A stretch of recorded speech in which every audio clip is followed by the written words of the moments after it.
আসসালামু আলাইকুম। আশা করি সবাই ভালো আছেন। আন্দোলন করতেছেন ভালো কথা, কিন্তু মানুষের সম্পদ কেন লুটপাট করতেছেন?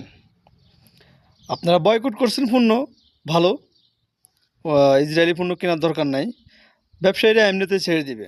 সো ব্যবসায়ীদের মাল লুটপাট করার তো আপনাদের রাইট নেই। কেন করতেছেন এগুলা?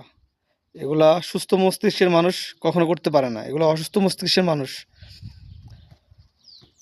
যারা এগুলা করতেছে এদেরকে আইনের আওতায় এনে শাস্তি দেওয়া হোক, আমি মনে করি। আন্দোলন করতেছে, রাজপথে আন্দোলন হবে।